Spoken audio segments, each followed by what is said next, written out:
My guest today is writer, producer, actress Lisa Brenner, who is best known for her roles as Anne Howard in The Patriot, starring Mel Gibson and Heath Ledger. Now, she starred in many indie films such as Cesar Chavez, Finding Home, What Boys Want, Bad Samaritan, and even The Remains. But she's also guest starred in numerous television shows, such as all three of CSI's Criminal Minds, The Mentalist, even Leverage, Perception, Almost Paradise, and even SyFy's The Ark. Now, aside from acting, Lisa has produced multiple films, such as the romantic comedy Say My Name, as well as the Roku original The Deal. But she has written, produced, and starred in the upcoming theatrical comedy One Big Happy Family, starring the late Linda Lavin, which is our discussion for today. So, ladies and gentlemen, let's welcome writer, producer, and actress Lisa Brenner and her brand new feature film, One Big Happy Family, to the show. Welcome, Lisa. Hi, thanks so much for having me. Well, you're very welcome. Well, I loved this feature film of yours, and I understand that you wrote the screenplay for One Big Happy Family. Is this your I sure, first feature film as a writer? it sure is. It's kind of amazing that it actually got made and got made so quickly. It's kind of a dream that has come true. So yeah, I'm so excited. So, while I understand that the inspiration behind the film is personal to you. It sure is. It is based on my own true story. But I have to say, it is fiction. It is not autobiographical. I've taken many, many poetic licenses. But yeah, it's based on my own crazy, crazy true story. So, did you actually take one of those DNA tests that so many people do? Uh, Mhm. and, can those DNA tests lead to numerous problems for people wanting to search for the roots of their family tree? Oh my goodness, yes. I um I love to start by saying that when I was little, I always thought that for some reason your life changed when you turned 40. Like for some reason when I pictured the timeline of my life, I saw 40 and it was like, "Oh, everything's going to change." And as many people who have turned 40 know, it's just really another day on the calendar.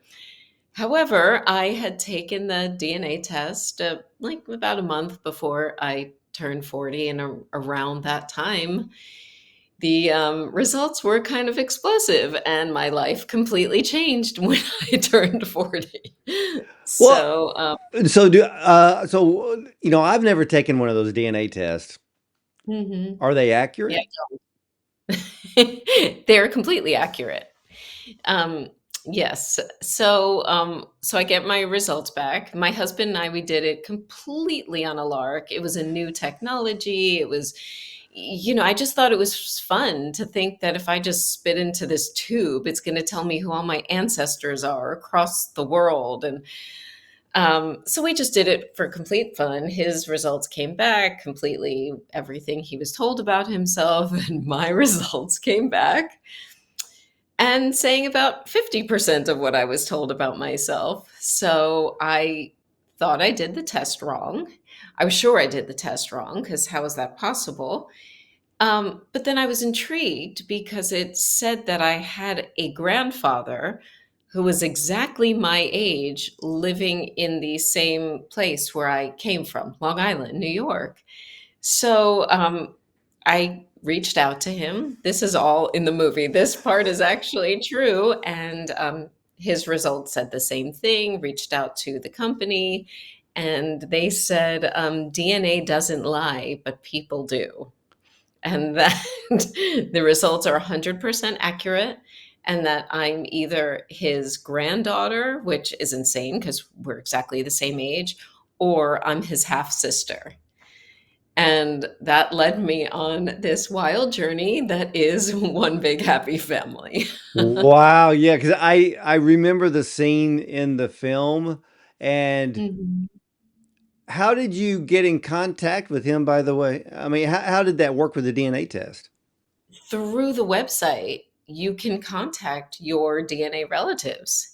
So, I mean, I think they encourage contact. They encourage you to build your family tree. Yeah, I mean, we ended up doing another test, which is ancestry, which is all about, tracking your genealogy, and you're making your family tree. So the fact that you can contact these people, it's part of, I guess, the fun, the fun for some people, the explosive life change for others. I, It, yeah. it gives a whole new meaning to social media. Gosh, it's so true. It's so true. And actually, through social media, I found tons more of the family, the ones who didn't do the test, but now I know who they're related to. I know their last names. So I've built this huge community of people who I'm actually genetically related to. It's wild. Well, so then in the film, is Mhm. the whole doctor scenario, was that true? Um, partially. Partially, I did go to my doctor because he is a leader in infertility, and he told me that he also did the DNA test.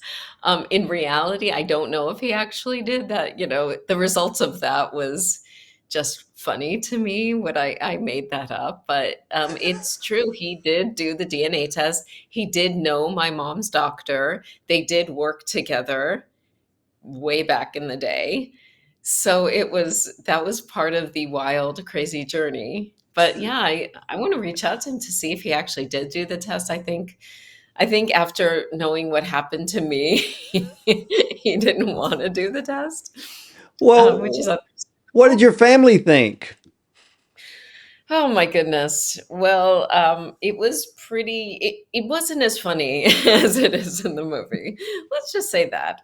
It was pretty explosive and life changing, and everyone reacted in a very different way. My sister reacted. In real life, I have a brother. He reacted differently. My mom reacted differently.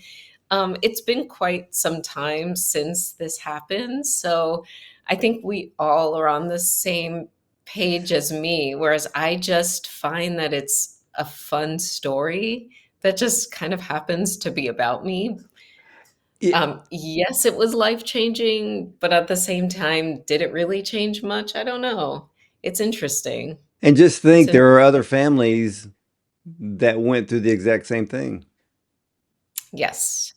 Yes, there was recently an article in the New Yorker about this story, and I found this huge community on Facebook. There's tons and tons of websites and groups, but there's a lot of sadness. There's a lot of very, very heavy feelings, and I'm hoping that my movie can make them see this a little differently.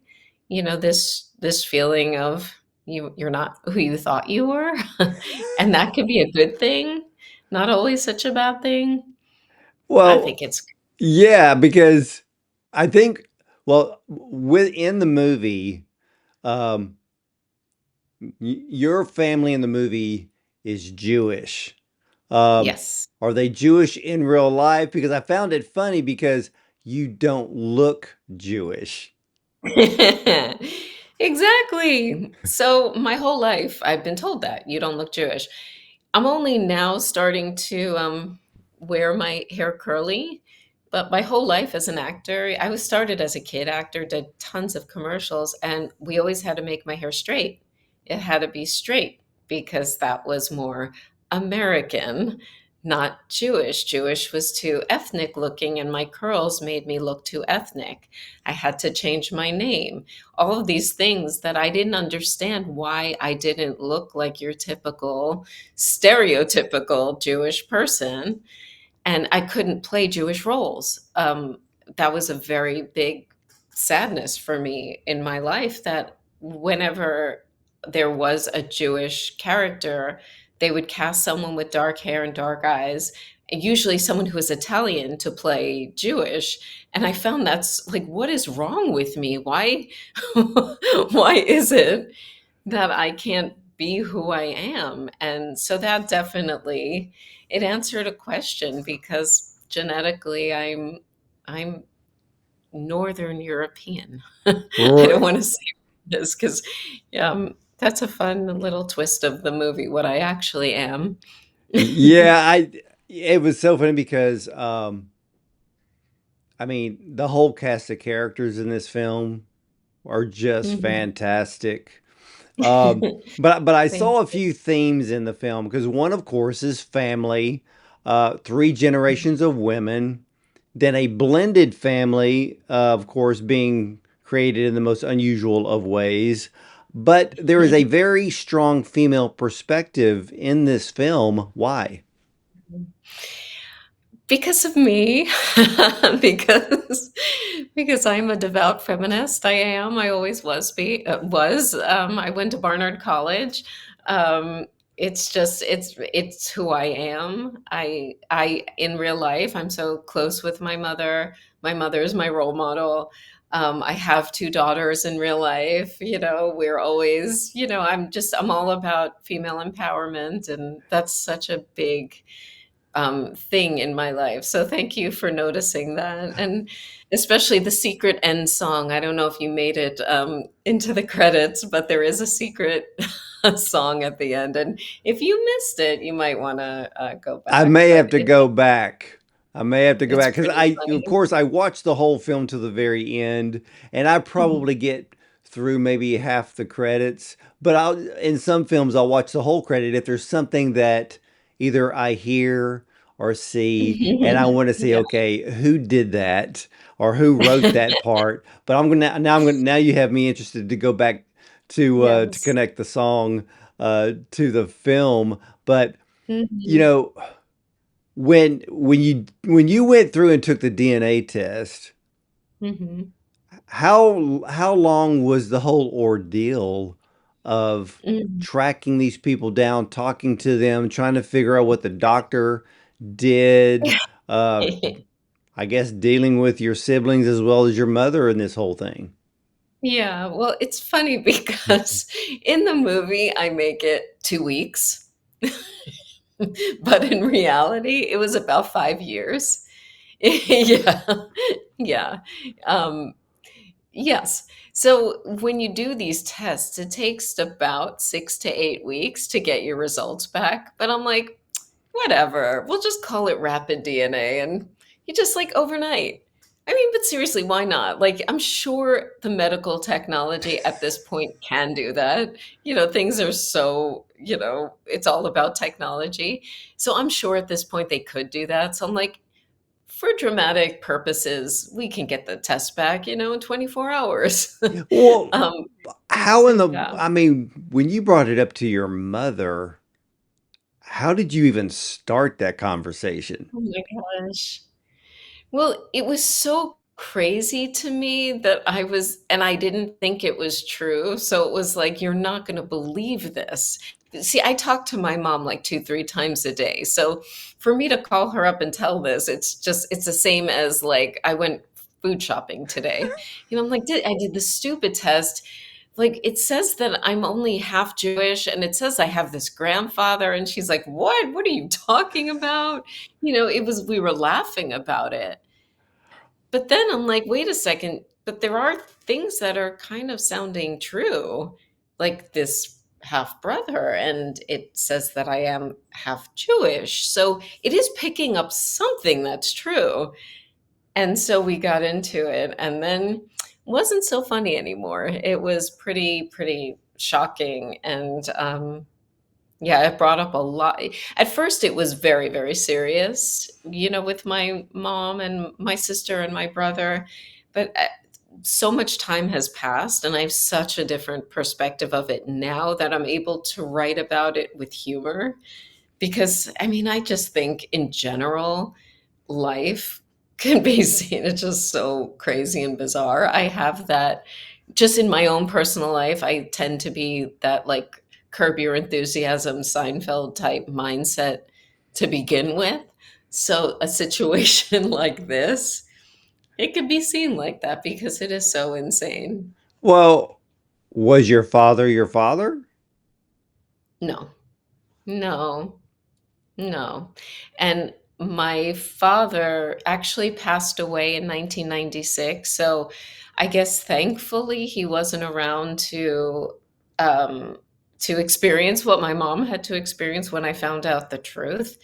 I mean, but then it gets to that question, well, what is a father? My father is the man who was with me since the moment I was born and raised me, and I pattern myself after, and I feel like I look like, and my mentality's like him, and I love his side of the family, and I connect with them. So he is my father, but genetically, he is not. And it's just, Wow.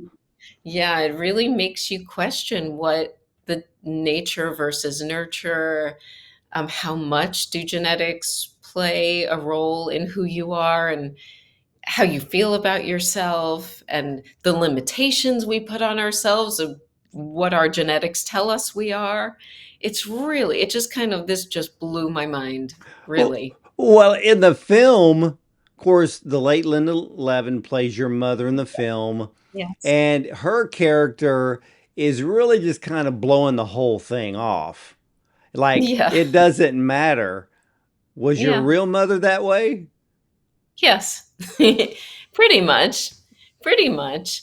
Um, yeah, because infertility and all of that stuff around this time was such a different conversation than the modern mindset, and it was just a simple medical procedure to get what you want. If you want to have children, you just go through this, and that's it. Go home, forget about it, live your life, you'll be pregnant. And that's really what my mom did and a lot of women of that time. I mean, now, there's books you can go through and catalogs and, to see who you want. This was just like, you'll be pregnant, you're fine. Like, it was so not a big deal. And so, yeah, I mean, my mom really helped me to see how not a big deal it was, in the fact that my dad is my dad. And it's true. It's the person who loves you and raises you. That's who your true parent is. So that's one of the big themes of the movie, like what wins out, and it's at the end of the day, Well, even in love. the past, that doesn't even sound legal I know.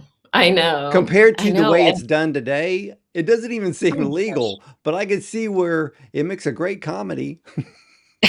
Exactly. Like, to, like, just realize, like, what the heck? That's me? Like, how in the world did this happen to me? But it's true. I think there are so many different laws now around that, but it just wasn't a thing No, then. it wasn't even called IVF back then. No, I don't even know what they called it. Maybe there wasn't even a name for it. Maybe like turkey baster. I don't know. Oh my God. It really, I mean, when you think about it, it really just gets funnier, Yeah. but for you, so you wrote this whole Yes. script, Hmm. and how did you come to cast Linda Levin? Because she was perfect for this role. Yeah. And was this her last film? It was her last film. It was her last film. So it's kind of amazing how she got to me. The man who cuts her hair or does her hair on the show she was on, Be Positive on CBS, he just happens to cut my hair, and he would talk about her all the time. And you know how social media could kind of hear your conversations? So Instagram just recommended me to follow her. It must have picked up this conversation. So I'm like, oh, Linda Lavin, I've always loved her. She's an icon. I'm going to start following her. And here I'm writing this movie. And I definitely wanted a Jewish woman to play my Jewish mother. And she's Jewish. And so I started to follow her. And she blew my mind. She's fantastic. She was in her 80s at the time, and she was still touring Europe with her jazz singing. She has albums and traveling to Mexico on the weekends, and now she's in Arizona, and now she's in Costa Rica. And I'm like, this woman is incredible. The energy, the joy, the vibrancy that she was constantly sharing on Instagram, like, this woman is my mother. She and so when it came down to casting, I had my heart set on her. So I wrote her a letter and I sent it to her agent with the script. And I just told her there is no one that I want to play my mother more than you, and that just please. And so the next day she called me and she said, I love this script. Let's do a Zoom. By the time we Zoomed, we were now mother and daughter. I'm like, that was it. That was it. It was such an instant connection. And yeah. Yeah, And and I saw her. you can see that Yeah. in the film. Yeah. Yeah, she's and she makes my writing sound good. Like, I'm not as good a writer as she makes me sound. She just elevated the character and she gave her such fullness. She fought with me on things. She's like, "I don't believe this is true." Like, or just different things that just made me go deeper with her character, and she gives just the performance of her career, and the movie now has become a love letter to her. It is just a celebration of her. It's like, ugh, gosh, thankfully she did get a chance to see the movie. We had a little casting crew screening about a month before she passed away, so she loved it and she supports it, and thank God she got to see it. Yeah, So that was my next question. I was wondered if she got to see the finished film, and I'm so happy that she did because did. again, she was absolutely fantastic in this Yeah. film. And of course, you already said that there was just this instant connection. And so being on set with her, I mean, with her character, and when I see her acting as Lenore, she just takes the Mhm. role and runs with it. Oh my god. There were moments that I kept ruining the take because I couldn't stop laughing. She is so freaking funny. She is so she is so funny that, like, I would ruin takes over and over, and she'd be like, "Lisa, breathe. We can do this. We can do this." And it's like, "Okay, here we go." And then I burst into laugh. She's amazing. And then there were times where I would just stop to watch her, forgetting that I'm actually in the scene with her. Like, the writer part of me is like, I can't believe she's so good. Oh, wait a second, I'm in the scene.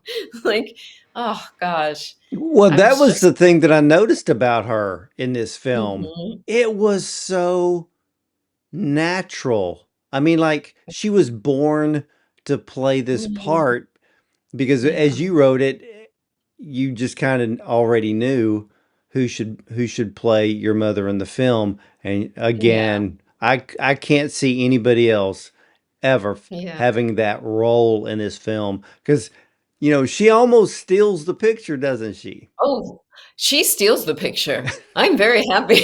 Like, please steal the picture. It's funny, I had a podcast interview recently about this, and the guy said, I went into it thinking this movie was going to be about you, but it's not at all. Like, you're not even like the star of it. Linda is.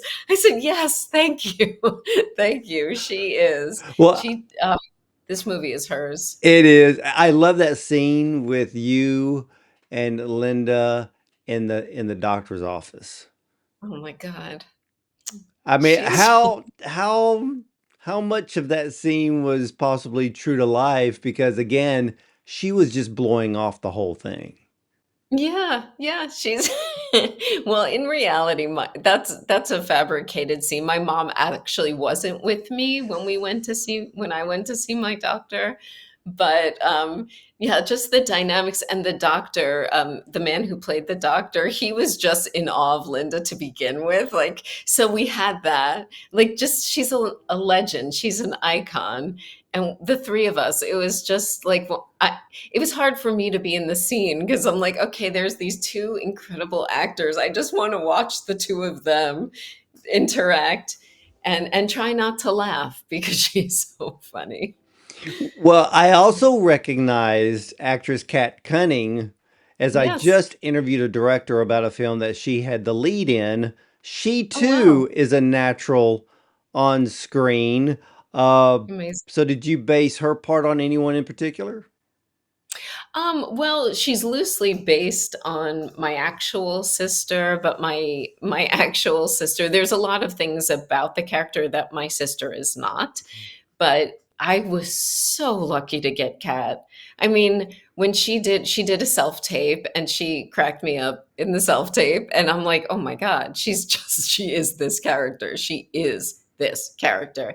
And I was so lucky that she's actually a musician and pretty prolific. She's an incredible voice, so she sings that song at the end of the movie. Oh, now I'm gonna have to go back Yes, to the and she's ending just a credits and ray of look that light. up. She's Yeah, Kat phenomenal. is yeah, she brought like, that's who she is. She's just a ray of bright light. She's like sunshine. She's incredible. Again, I was so lucky with her. And Linda too, like, they became very close as well as mother and daughter. Well, It's you know, kind of amazing. with Kat, you know, when I was watching Kat's scenes, Mhm. to me, she is going to be a very big star. Yeah, I think so. I think so. And she's brilliant, she's talented, she's gorgeous, just an icon. Well, And, like, you have to hear her music. yeah, I'm gonna have Amazing. to look it up now. But there was a scene in the film that I really found funny, and Mhm. um and I want to let you explain it because I started laughing because I don't think the general public is going to get it. I got it right off. So you're standing in the kitchen, and I'm trying to remember if it was maybe it was one of your daughters in the Mhm. film in the kitchen, and or I don't, or it could have been where uh, your husband is in the scene, and then Mhm. all of a sudden you go, uh, you know, you can't get health insurance when you're an actress. Uh-huh. And I Thank sat there and you. I went, what a diss. And I went, what truth. There was so much truth in that Thank line. And you. I was thinking, Lisa, you were Uh just like twisting the knife. And I'm like, so I gotta ask, why'd you do it? I'm so happy you're saying this because that line was almost cut. And I'm like, no, I feel very, very strongly about this. Um, I have been in many dips, ups, and down of my career, and many of my friends are in the same boat. Very famous people are in the same boat where you don't work as much certain years, and now suddenly you're kicked off health insurance. It's like, wait a second, aren't I supposed to be the one getting the insurance, the one that can't afford it, the one that's unemployed right now?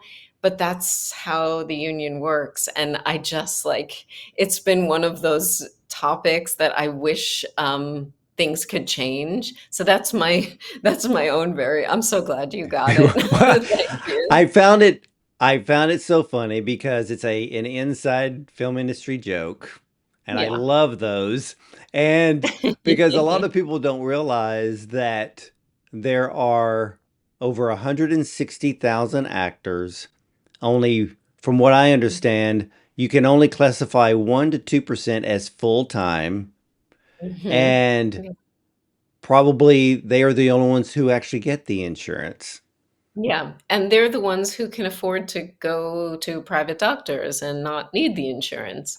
Yeah, it is such a strong thing on my part. And it's funny because I've been doing tons of screenings around the country, and I feel like that line goes over many people's head because they're not in the industry. They're usually just, regular folk. And it's such an Well, insider see, trading. I like films I love watching The Studio with Seth Rogen. I liked Mhm. The Offer. When somebody does a film about the behind the scenes of the making of a film, even though it may be part true or part fiction, there's always the inside jokes that only the film industry people will ever get. But to me, it Yeah, just makes it really funny. And when I yeah. saw the scene, I was like, ooh, somebody's gonna get in trouble. Yeah, it'll probably be me. But, it's art and expression, and it's interesting because there is a callback to that with the doctor. The doctor said, "I see there's some trouble with your medical insurance going through."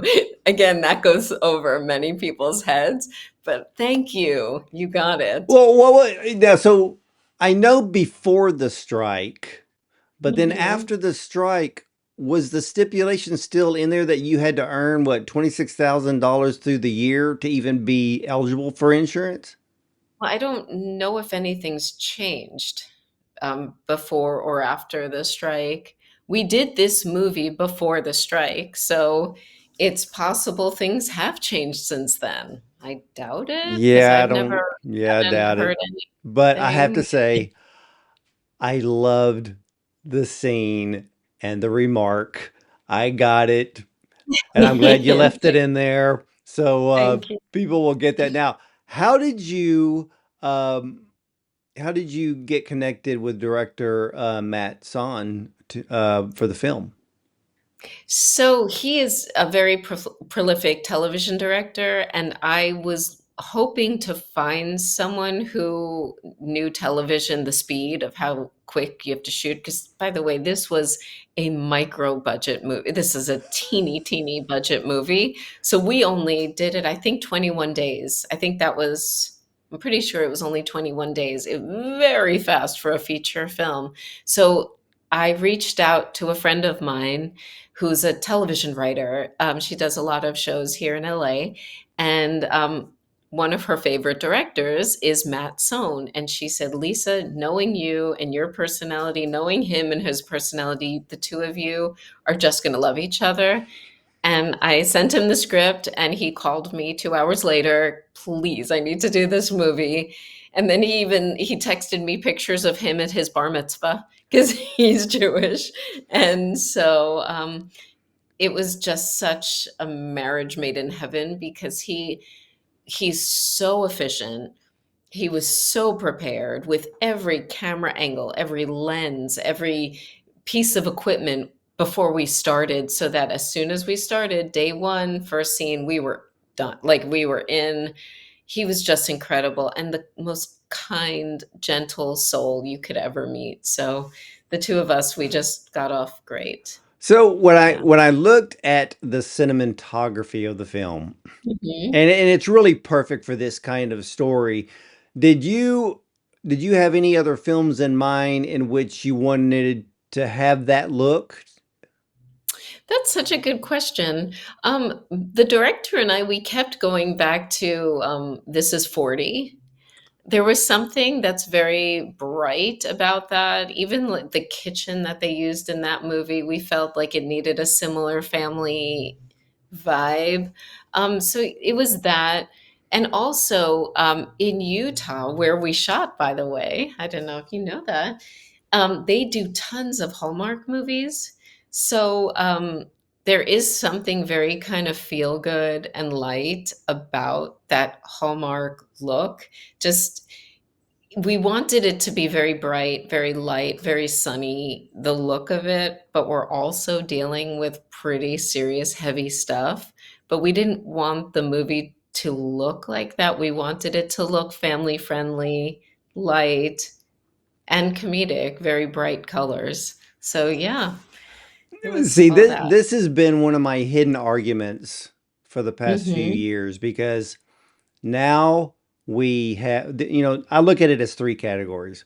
We have we have movies for theatrical release, we have Mhm. movies that go straight to streaming, and then we have the Mhm. television made movies.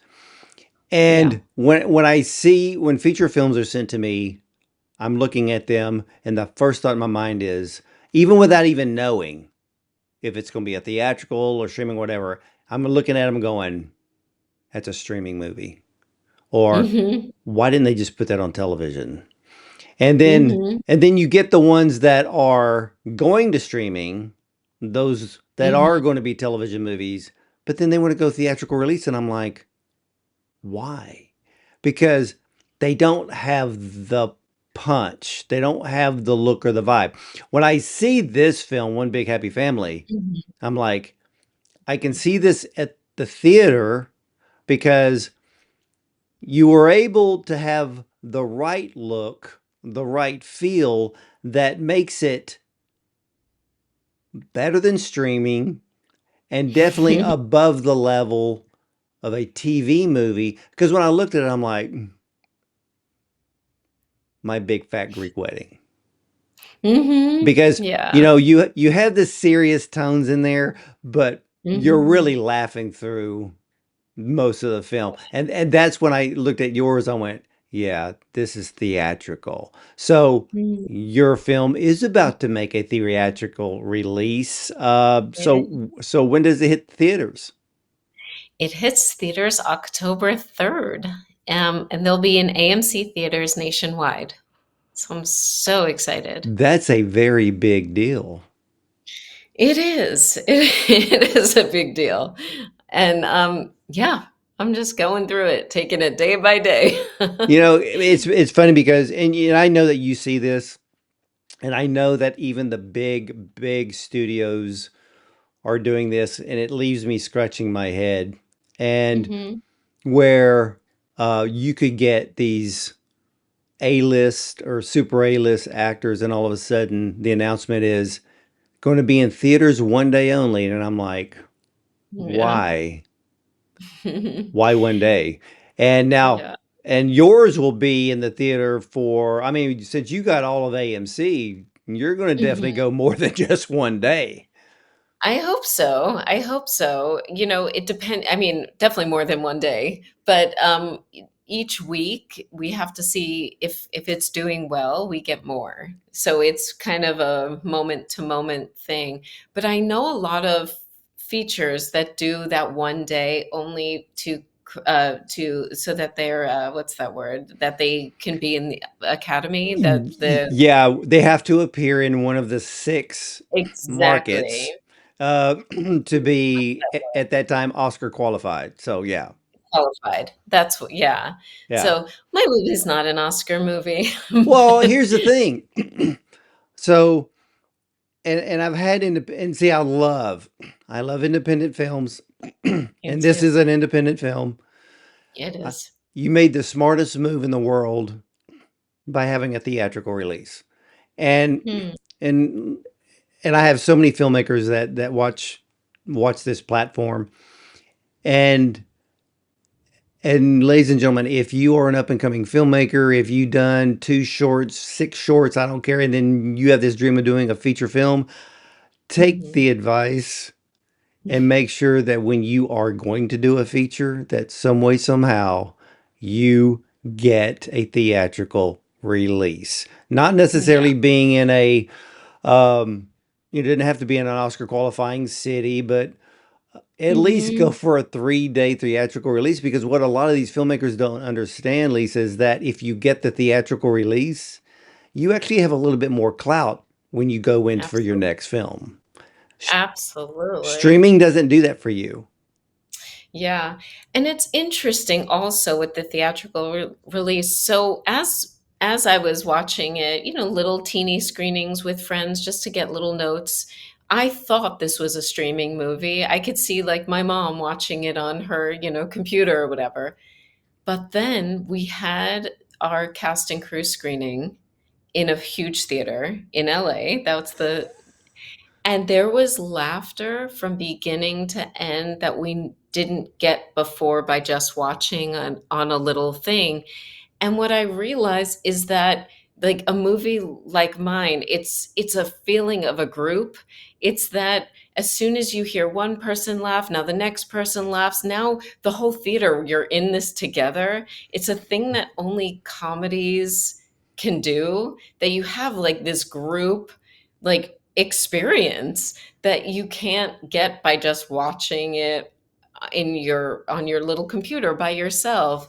And so ever since that screening, whenever I do these screenings across the US and we're in these huge theaters, I get that reaction, and it's incredible. And it's like we've all gone through this thing together, which I feel like streaming has put an end to. But that just being in a theater with other people, with your popcorn, laughing, just letting go, having a good time with the people next to you, it's such a great experience Yeah. that I hope happens in an AMC. Yeah, and and I'm sure you probably have the same idea when you're watching a movie on streaming, because I do it all the Mhm. time, and I'm not gonna say horrible about it, but I get really peeved when I'm looking at films going, who in their right mind wrote that check? Because you're looking at a film going, you thinking, okay, you got a A-list actor, but the Mhm. script is not. The Yeah. direction is not. And I'm like, Uh, this shouldn't even be on streaming. It's so bad. And oh god. but because now we have so many different platforms to see films Yeah. that Mhm. now there is this invisible separation going on in our mind that when we see a film, we're going, well, why didn't they put, like, so one of the best films that was on streaming this year was The Gorge with Miles Teller. Oh, I Loved haven't. it. Okay. And when I saw it, I went, what is wrong with these people? This was a theatrical release. Why Mhm. didn't you put it in the theater? This is what the theaters needed. But no, you stuck an amazing film into streaming. What is wrong with you?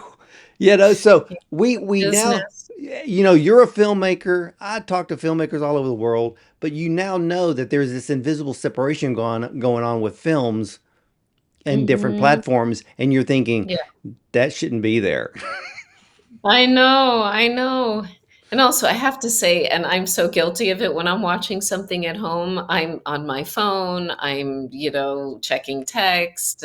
But when you're in a theater, there's a certain etiquette that you're just there and you just lose yourself in the magic of the screen and the Well, experience of being in a theater. this is a absolutely fantastic film. So when everybody heads to the theaters, when everybody rushes to the theaters to see One Big Happy Family on October 3rd, what do you hope the audiences will take away from it? Oh my gosh. Well, I want people to feel uplifted. I want this movie to give some joy. I want it to make you cry and feel all the feels. A big theme of the movie that I think is so important that I hope that people come away with it is like we are all one. And in this time of separation with the United States and around the world, that yeah, just that we're so connected. We're connected more than we know we are. And maybe if you do a test, you realize you are more connected than you think you are. So yeah, so that's my main takeaway. Well, it is. I love the film, loved it so Thank much. And ladies and gentlemen, One Big Happy Family is Lisa Brenner's very personal true story about her up and down journey in taking a DNA test, only to find out that her biological father is not who she thought. But the film you. is a female dominated film presenting a true woman's voice that resonates between three generations: a grandmother, a mom, and a soon to be bat mitzvah daughter. But Lisa Brenner plays Rachel, the anxiety filled, scared to death of public speaking actress that finds out that the father who raised her wasn't her father. But Linda Lavin gives a stunning performance as Lenore, portraying a perfect Jewish mother and grandmother who truly loves family regardless how they were conceived. But One Big Happy Family is a humorous, endearing, heartwarming story with enough twists and turns to keep you entertained throughout the whole film. Now, if you've loved My Big Fat Greek Wedding, then you need to be in the theater on October 3rd to see One Big Happy Family. And Lisa, I want to thank you so much for bringing this film to me today. And now I got to go back, look at the ending credits so I can check out that song by Cat, because I need to know that, because I don't want to miss that at all. That's just going to seal the deal with this whole film. Thank you so much. You're very, very welcome. And again, ladies and gentlemen, One Big Happy Family is coming to every AMC theater in the country this fall, October 3rd. And take it from me, do not miss it. Go ahead and buy your tickets now ahead of time and make sure you have a seat to see it, because one thing Lisa Brenner has done is she's brought comedy back to the theater, and in a heartwarming way. And yes, this is a movie made for the movie theater. Go see it, AMC, October 3rd. And ladies and gentlemen, you can catch all of the Bondon Cinema interviews at bondoncinema.com. Check out our Prime show, our YouTube channel, and yes, you can listen to us on Spotify, iTunes, and Audible, and more. And remember, you're either going to see me at the movies or from the red carpet. Today I am an old woman. Happy birthday, Mom! I love your soft floppy arm skin. It's like Grandma. So, did you get your results? What results? The DNA test we took. You have new relatives. You have new relatives. You have new relatives. Grandfather? Hello, darling. Did Daddy cheat on you? What? I don't know what you're talking about. Did your sister give you one of her brownies? I have something to tell you. What? Now's not the right time. Grandma's in big trouble. I found out I have a grandfather who happens to be my age. Another. Sarah, I did this DNA test. It says we have a half-brother. Oh, you know, I don't believe in DNA, but you will always be a part of my spiritual family. Come here, my sister. Mom, I've hired a private detective. Mrs. Torres. Holy sh! Come in. I've seen every episode of Murder, She Wrote. I know what to do. Hello. Hop in. Hi, baby sister. Your brother. Let's get a couple of tattoos. No. You blatantly lied. Rachel, you really just have to let this go. I can't just let this go. Mama's on the verge of a nervous breakdown, incited by your grandmother. Here we go again. Love doesn't care about DNA. We came together as a family. Both new. Hello. I'm Rachel's brother. And old. We're the best family! Lawrence from yoga, he loves me. What a remarkable woman. Your hip openers have definitely opened my hips.